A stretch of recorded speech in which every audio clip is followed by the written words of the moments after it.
Hello everyone, welcome to my channel. Let's start with today's editorial and new words.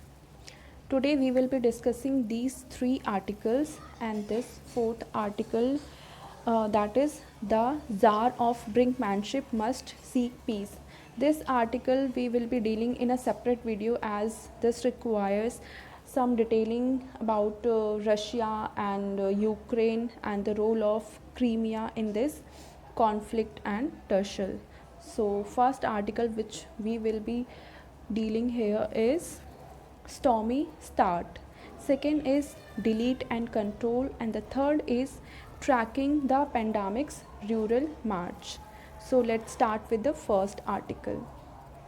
First article is stormy start. तो इस article में हमें जो फ़िलहाल Arabian सी में साइक्लोन आया है जिसका नाम है तौती, इसके बारे में हम पढ़ेंगे. इसने इंडियन कोस्ट पे कई सारे स्टेट्स को इफ़ेक्ट किया है जैसे कि गुजरात, महाराष्ट्र, गोवा, कर्नाटका एंड केरला. और यहाँ पे कुछ हद तक काफ़ी ज़्यादा तबाही भी हम कह सकते हैं कुछ स्टेट्स में, कुछ एरियाज़ में आई हैं. इसके रिगार्डिंग जो हमारे डिज़ास्टर रिस्पांस फोर्सेस हैं उन्होंने काफ़ी अच्छा काम किया है और इस इम्पैक्ट को मिटिगेट काफ़ी अच्छे से किया है. और हमारा जो प्रिपेयर्डनेस था इस साइक्लोन के अगेंस्ट वो काफ़ी अच्छा था. हमने अच्छे से रिस्पांस किया, अच्छे से टैकल किया इसे. अगर हम देखें कि प्रिपेयर्डनेस किस चीज़ पर डिपेंड करती है तो वो है expertise in forecasting and disaster mitigation. अगर हम किसी साइक्लोन या किसी भी डिज़ास्टर को अच्छे से फोरकास्ट कर पाएँ कि वो कब आएगा, कहाँ आएगा, कितना इम्पैक्ट पहुँचाएगा, तो हम उस डिज़ास्टर को मिटिगेट कर सकते हैं. And second is crafting policies to increase resilient among communities. तो हमें इस तरह से पॉलिसीज़ बनानी है, क्राफ्ट करनी है जिससे हमारी कम्युनिटी पे किसी भी डिज़ास्टर का इम्पैक्ट कम से कम पड़े. Last year Indian meteorological department ने एक impact based cyclone warning system launch किया था. इसमें क्या था कि किसी भी एरिया में, किसी भी रीजन में साइक्लोन का क्या इम्पैक्ट पड़ेगा based on the population and infrastructure and other things in that area. इसके बेसिस पे ये लॉन्च किया था सिस्टम जिसमें कि ये बताया जाता था कि किसी भी प्लेस पे किसी साइक्लोन का कितना इम्पैक्ट पड़ेगा, वो कितना उस प्लेस को इफ़ेक्ट कर सकता है. और ये एक अच्छा स्टेप था क्योंकि अगर हमें ये पता है कि ये साइक्लोन किसी एरिया पे कितना इम्पैक्ट डालने वाला है तो हम वहाँ पे उसके अकॉर्डिंग मेजर्स ले सकते हैं इसके इफ़ेक्ट को मिटिगेट करने के लिए या फिर नलिफाई करने के लिए. अब यहाँ पे देखिए जो साइक्लोन आया है ये अरेबियन सी में आया है. जनरली जो इंडिया के कोस्ट को इफ़ेक्ट करते हैं वो साइक्लोन बे ऑफ बंगाल में आते हैं. अरेबियन सी में भी कुछ साइक्लोन्स होते हैं पर जनरली अरेबियन सी में जो साइक्लोन्स होते हैं वो काफ़ी कम होते हैं, इंटेंसिटी कम होती है और इंडिया को वो कम इफ़ेक्ट करते हैं. पर पिछले कुछ सालों से अरेबियन सी में जो साइक्लोन्स आ रहे हैं वो इंडिया को काफ़ी हद तक इफ़ेक्ट कर रहे हैं. इसका रीज़न क्या है कि अरेबियन सी का जो टेम्परेचर है वो राइज़ कर रहा है और इस वजह से साइक्लोन की इंटेंसिटी यहाँ पे बढ़ती जा रही है. और ये जो सरफेस टेम्परेचर राइज़ है सी का उसका रीज़न है साउथ एशिया और इसके नेबर में होने वाले पॉल्यूशन. ये जो पॉल्यूशन है वो ग्रीन हाउस गैस रिलीज़ करते हैं और green house gas globally temperature को इंक्रीज़ करते हैं और इस तरह से सरफेस टेम्परेचर भी इंक्रीज़ हो रहा है सी का. और इस वजह से जो साइक्लोनिक कंडीशंस है वो ज़्यादा बन रही हैं और साइक्लोन्स ज़्यादा सीवियर हो रहे हैं. तो और हो सकता है आने वाले टाइम पे हम देखें कि अरेबियन सी में ज़्यादा साइक्लोन आने लग जाए, उनके सीवियरिटी भी काफ़ी ज़्यादा हो जाए. और यहाँ पे देखने वाली चीज़ ये भी है कि ये जो साइक्लोन है इसकी कैटेगरी, ये जिस कैटेगरी में पहुँच गया था वो था एक्सट्रीमली सीवियर कैटेगरी में ये साइक्लोन पहुँच चुका था. बट हालांकि वो लैंड पे जैसे ही गुजरात में इसका लैंडफॉल हुआ तो लैंड पे आते ही ये साइक्लोन काफ़ी वीक हो जाते हैं और धीरे धीरे डिसिपेट हो जाते हैं. तो यही इस साइक्लोन के साथ भी हुआ बट इसकी इंटेंसिटी काफ़ी ज़्यादा थी. अब हम देखते हैं अगला आर्टिकल जो कि है डिलीट एंड कंट्रोल. तो यहाँ पे कोविड-19 पेशेंट्स को ट्रीट करने के लिए जो पहले मेथड यूज़ किया जा रहा था that is CPT, convalescent plasma therapy. इसको अब ICMR ड्रॉप करने की बात कह रहा है, क्योंकि कई सारी स्टडीज़ में ये देखा गया है कि CPT का कोई फ़ायदा हो नहीं रहा है पेशेंट्स पे। तो इस वजह से ICMR ने स्टडीज़ के बेस्ड पर ये कंक्लूजन निकाला है कि इस थेरेपी को रोक देना चाहिए, क्योंकि इसके पॉजिटिव इफ़ेक्ट्स नहीं हो रहे हैं।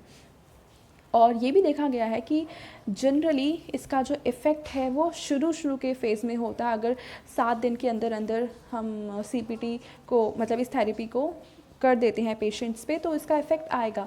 बट फ़िलहाल जो हमारा सिस्टम है कि हम पहले टेस्ट करवाते हैं, 3-4 दिन बाद तो हमारी रिपोर्ट ही आती है, फिर उसके बाद हम कुछ प्रोसेस शुरू करते हैं, तो 7-8 दिन मतलब 10-12 दिन ऐसे ही निकल जा रहे हैं। उसके बाद अगर हम इस थेरेपी को यूज़ करते भी हैं तो इसका कोई पॉजिटिव इफ़ेक्ट है नहीं, तो इसीलिए इस थेरेपी को ड्रॉप करने की बात ICMR ने करी है। Evidence is emerging that CPT may be contributing to the evolution of coronavirus mutation। अब देखो इसके पॉजिटिव इफेक्ट्स तो नहीं है किसी पेशेंट्स पे, पर इसके नेगेटिव इफेक्ट ये हो रहे हैं कि इस थेरेपी की वजह से कोरोना वायरस ज़्यादा म्यूटेट कर पा रहा है। और अगर कोरोना वायरस का म्यूटेशन हो रहा है तो इसका मतलब अगर नए नए म्यूटेंट्स पैदा होते हैं तो शायद जो हमारी वैक्सीन्स हैं, जो मेडिकल फैसिलिटीज़ हैं, वो बुरी तरह से प्रभावित होंगी, क्योंकि फिर वो वैक्सीन या वो मेडिसिन नए वेरिएंट को ट्रीट कर पाएंगी या उन पे उनका कुछ इफ़ेक्ट होगा, इसकी कोई श्योरिटी नहीं है। और अगर ऐसे वेरिएंट डेवलप हो जाते हैं जो कि इस वैक्सीन या इन जो हम फ़िलहाल मेडिसिन दे रहे हैं पेशेंट्स को, उनके अगेंस्ट अगर वो रेजिस्टेंस हैं, तो हमारे लिए ये बहुत बड़ी सिचुएशन हो जाएगी, क्योंकि फिर उस सिचुएशन को कंट्रोल करना हमारे लिए शायद बहुत मुश्किल हो जाएगा, या फिर हो सकता है ये अनकंट्रोल्ड वे में बढ़ेगा आगे। तो इसलिए इस थेरेपी को ड्रॉप करना एक अच्छा ऑप्शन बताया। अब हम देखते हैं कुछ important words. First is confluence, that is the way of coming of 2 or more things together. Next is clamor, that is to demand something in a loud or angry way. And next is equipoise, that is balance of forces. Next article जो हम पढ़ रहे हैं वो ये है tracking the pandemics rural मार्च, यानी कि जो पैंडेमिक है वो रूरल एरियाज़ में कैसे पहुंच गया है, हम उसे देखते हैं।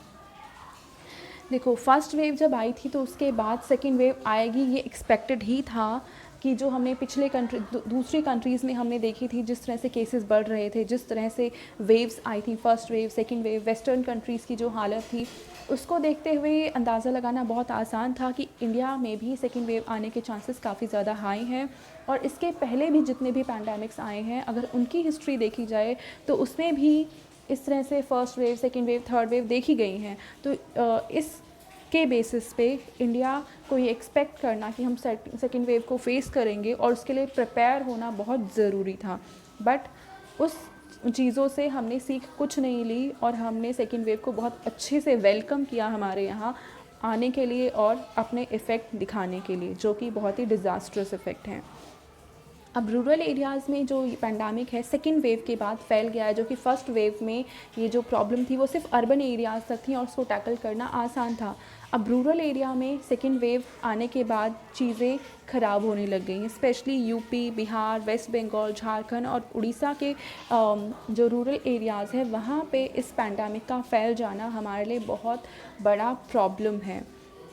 अब देखो, ये प्रॉब्लम इसलिए भी है क्योंकि पहली बात तो ये रूरल एरियाज़ हैं और रूरल एरियाज़ होने की वजह से यहाँ पे जो हेल्थ इंफ्रास्ट्रक्चर है वो बहुत कम है, मतलब बहुत ख़राब सिस्टम है वहाँ का। और दूसरा, जो हेल्थ प्रोफेशनल्स हैं उनकी अवेलेबिलिटी भी काफ़ी कम है। एक तो प्रोफेशनल्स वहाँ पे कम है, इंफ्रास्ट्रक्चर भी बहुत बेकार लेवल का है, बहुत बेकार है, वहाँ पे सारी हेल्थ फैसिलिटीज़ मिल नहीं पाती हैं। तो इसलिए ऐसी कंडीशन में रूरल एरिया में इस पैंडेमिक को टैकल करना, उसे ख़त्म करना एक बहुत बड़ा चैलेंज हमारे लिए बन गया है।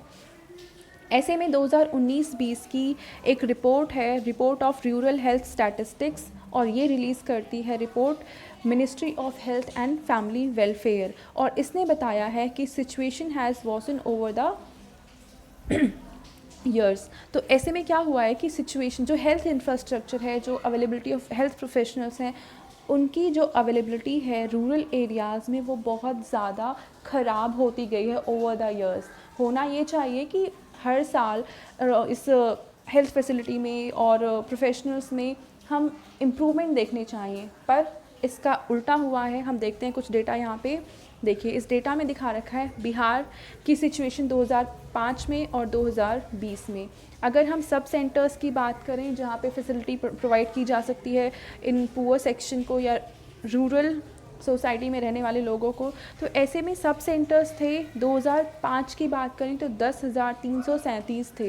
लेकिन अगर हम 2020 की बात करें तो 9,112 सब सेंटर्स ही बचे, यानी कि सेंटर्स के नंबर कम हो गए, डिक्लाइन कर गए। फिर है कम्युनिटी हेल्थ सेंटर्स, 2005 में 101 थे, वहीं 2020 में 57, ऑलमोस्ट हाफ पे आ गया इनका नंबर। देन अगर हम प्राइमरी हेल्थ केयर सेंटर्स की बात करें तो इनमें थोड़ा सा इंक्रीमेंट हुआ है, ये 1648 से थोड़े से बढ़कर 1702 पे पहुंच गए हैं। तो ऐसे में, और ये इंक्रीज़ कुछ ज़्यादा इफ़ेक्टिव नहीं है, क्योंकि जो पॉपुलेशन का जितना इंक्रीज़ देखा गया है और जिस तरीके से ये हमारी फैसिलिटी इंक्रीज़ होनी चाहिए थी, उसके आगे ये जो फैसिलिटीज़ हैं ये बहुत ही लो लेवल की और बेकार लेवल की बताई जाती हैं। यूपी की अगर हम पोजीशन देखें 2005 एंड यूपी की पोजीशन 2020 में, तो यहाँ पे भी कंपेयर करेंगे तो जो सब सेंटर्स हैं वो 2005 में 20,521 थे, जो कि 2020 में थोड़े से बढ़कर 20,778 हो गए हैं। अगर हम कम्युनिटी हेल्थ सेंटर्स की बात करें तो 386 से थोड़े से बढ़कर 711 हो गए हैं। और अगर हम प्राइमरी हेल्थ सेंटर की बात करें तो ये डिक्लाइन किए हैं 3,660 से 2,880। तो इन डेटा को देखते हुए हम ये कह सकते हैं कि ये जो एरियाज़ है स्पेशली यूपी एंड बिहार के, वहाँ पे हेल्थ फैसिलिटी इंक्रीज़ होने के बजाय और ज़्यादा डिटीरियोरेट हुई है। और इनमें जो सेक्शंस जाते हैं वो जनरली पुअर सेक्शन है, रूरल एरिया में रहने वाले पुअर सेक्शंस इन सेंटर्स में जाते हैं हेल्थ फैसिलिटी अवेल करने के लिए।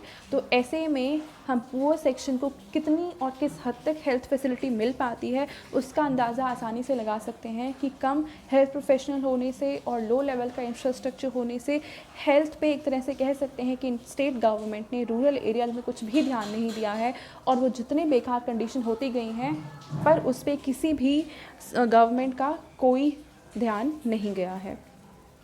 अब हम देखते हैं कि यहाँ पे ये बताया जा रहा है कि जो failure to contain the spread of pandemic despite the knowledge of the state of rural health infrastructure, ये हमारा सबसे बड़ा फेलियर है कि हम जानते हैं कि हमारे रूरल एरियाज़ में हमारी हेल्थ फैसिलिटीज़ क्या हैं, हमारे प्रोफेशनल्स वहाँ पे किस तरह से हैं, उनकी संख्या कम है, उसके बाद भी अगर हम रूरल एरिया में इस पैंडमिक को फैलने देते हैं, मतलब ये हमारी लापरवाही और हमारे फेलियर को शो करता है। यानी हम इस स्प्रेड के प्रति सजग नहीं थे और इसको हमने रोकने की कोशिशें की भी हैं, तो शायद वो बहुत ही लापरवाही भरा स्टेप रहा। ऐसे में इस कंडीशन को और ज़्यादा बढ़ा किसने दिया? इलेक्शंस ने। जो हम देखते हैं वेस्ट बंगाल और अलग अलग स्टेट्स में जो इलेक्शन हुए हैं वहाँ पे रैलियों में बहुत सारे लोग आए हैं, भर भर के लोग आए हैं, और पॉलिटिशियन उन्हें अप्रिशिएट ही कर रहे हैं बजाय इसके कि वो कोविड के प्रति जागरूकता फैलाएं, अवेयरनेस फैलाएं। पर उन्होंने ऐसा कुछ नहीं किया, उनका फुल फोकस इलेक्शन और रैलीज़ पर था और ज़्यादा से ज़्यादा वोट इकट्ठे करने पे था। सेम ऐसे ही महाकुंभ का आयोजन किया गया, इसको भी नहीं रोका गया। यहाँ पे भी गवर्नमेंट स्टेप ले सकती थी कि इस साल इसको रोक दे पैंडेमिक की सिचुएशन को देखते हुए। ऐसे एक्सट्रीम सिचुएशन में ऐसे स्टेप लेना एक अच्छा स्टेप माना जाता, पर फिर भी सरकार ने इस पर कोई ध्यान नहीं दिया, और बल्कि कुछ पॉलिटिशियंस ने तो ये स्टेटमेंट भी दिए कि मतलब पॉजिटिव वे में इसको अप्रिशिएट किया। तो इन सब की वजह से जो पैंडेमिक की सिचुएशन है वो रूरल एरियाज़ में भी बहुत ज़्यादा ख़राब हो गई है। अगर हम इसकी सीवियरिटी की बात करें तो जो हालत ख़राब हो रही है हमारे कंट्री में, चाहे वो अर्बन एरिया है या रूरल एरिया है, स्पेशली रूरल एरिया में, तो वहाँ पे मिस गवर्नेंस इसका एक रीज़न है कि वहाँ पे इनकी कंडीशन इतनी ज़्यादा ख़राब हो गई हैं। अगर हम फिर यहाँ पे देखें कि अगर गवर्नमेंट ने इतनी लापरवाही करी है तो इसको कंपनसेट करने के लिए कहीं ना कहीं हमारे जो कोर्ट्स हैं उन्होंने स्टेप्स लिए हैं, वो आगे आए हैं। अलग अलग गवर्नमेंट को उन्होंने टाइम टू टाइम डायरेक्शंस दी हैं, कुछ गवर्नमेंट को उन्होंने इनिशिएटिव लेने के लिए भी कहा है। तो ऐसे में जो ये कोर्ट्स हैं, चाहे वो हाई कोर्ट्स हैं या फिर सुप्रीम कोर्ट हैं, उनके स्टेप्स को एक अच्छा स्टेप बताया जा रहा है और अप्रिशिएट किया जा रहा है कि इन्होंने टाइमली इंटरवीन करके कहीं ना कहीं स्टेट गवर्नमेंट को एक डायरेक्शन, एक राइट डायरेक्शन प्रोवाइड करने की कोशिश करी है। और वो चीज़ें जो स्टेट गवर्नमेंट की तरफ से गलत हो रही थी उनको रोकने की भी यहाँ पे कोशिशें high court and supreme court से हुई है, जो कि एक बहुत ही अच्छा स्टेप है। Then absence of testing and treatment infrastructure rural areas में काफ़ी ज़्यादा है, क्योंकि हम जानते हैं वहाँ पे टेस्टिंग सेंटर्स काफ़ी कम है, तो इस तरीके से जो रिपोर्टिंग आ रही है वहाँ से जो केसेस डिटेक्ट हो रहे हैं वो भी काफ़ी कम है।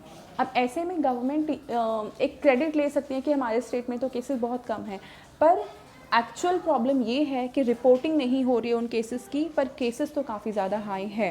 टेस्टिंग ना होने से, इंफ्रास्ट्रक्चर ना होने से टेस्टिंग मतलब लोग का जो डिटेक्शन है वो ही नहीं हो पा रहा है, और इस वजह से डिटेक्शन ना होने की वजह से जो ये स्प्रेड है वायरस का वो और ज़्यादा हो रहा है।